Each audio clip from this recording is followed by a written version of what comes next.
Well, good morning, everyone. I got up this morning, turned on the TV, watched a little Fox News, watched the weather here in the local channel and some of the political news they put forward, and I watched C-SPAN, and so I picked up a variety of different ideas and things. But you know who I think won the news cycle this morning? In the stations I watched anyway, was Obama. Now here's a man, the son, a foreigner, a Ugandan, he was a Kenyan, who certainly was influenced by his father, who also was a communist. But you know what? He understands more about American voting than American voters do by far.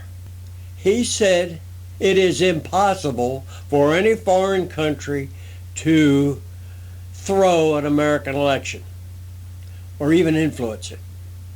American elections are carried on in 50 states, so there are 50 elections that are not federal government elections, they are state elections.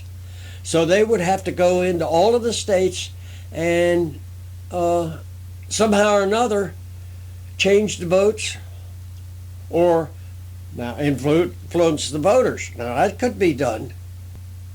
There are 50 states and there are maybe 1,000 local voting districts, and all of those people have to have their opinions changed. Then, due to the wisdom of the founders of this country, we have an electoral vote.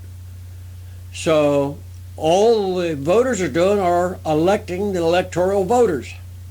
And really, when you come right down to it, they pretty much vote to suit themselves. The first time they vote, in some states, they have to vote for what their voters told them to vote for. But in a lot of states, they don't.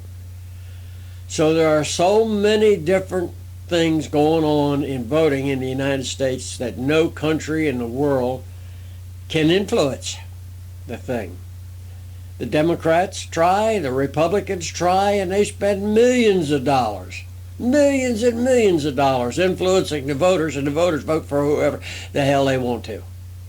So I think the whole idea is that the 2016, whenever it was, 2016 election was somehow or another thrown by the Russians is the silliest bunch of crap I ever heard in my life.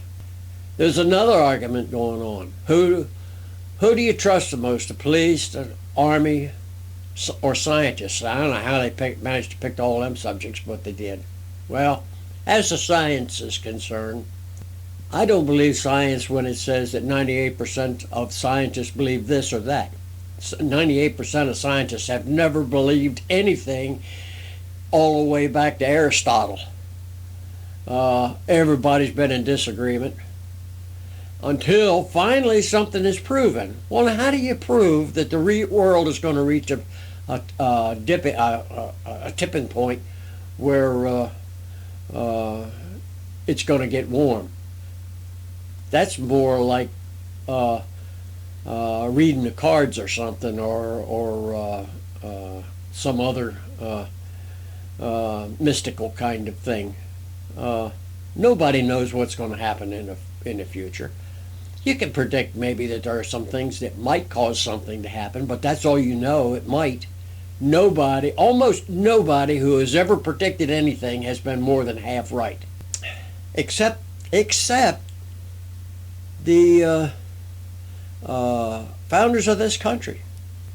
They predicted that big government would affect the freedom of the individual man, which is all of us. And that is more and more proven to be right. So whatever scientists think, the founders of the country are a hell of a lot smarter. Some people are Christians, some are Muslims.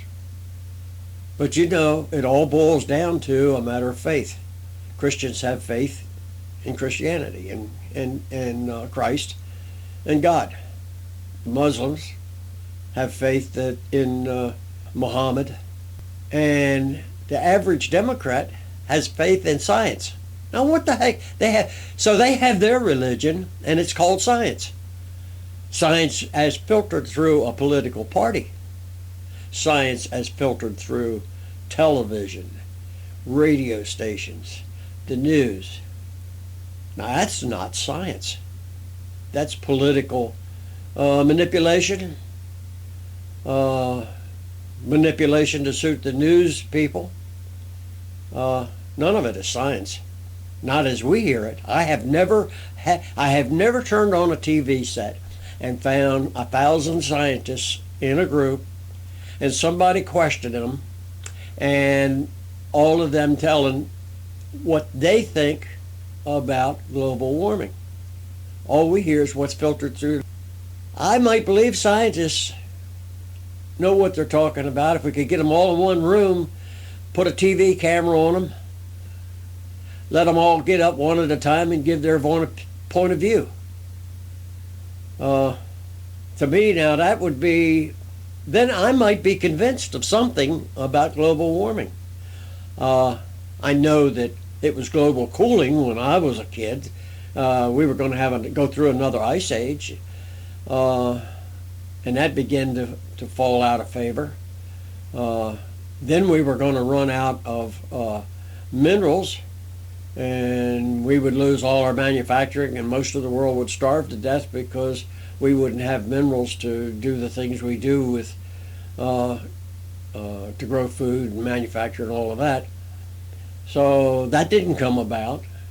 And then global warming come along, and it was going to reach a tipping point in 1988 or 87. That didn't happen. We haven't reached a tipping point yet. So was that scientists saying that, or was that politics saying that? Was it the news saying that? Was it TV saying that? So I'm skeptical as hell about all of them. I don't trust any of them. I see no reason to trust. How often does a scientist come on TV and talk that he isn't for global warming? We know at least half the scientists are disbelievers, but they'll only hear from the ones who are believers. So anyhow, I believe in faith. I don't know whether I believe in scientific faith or not. Scientists don't ask you to have faith in them. They ask only to prove a point of view. I see no reason for me to be loyal and have faith in them. That's just not what they're working for.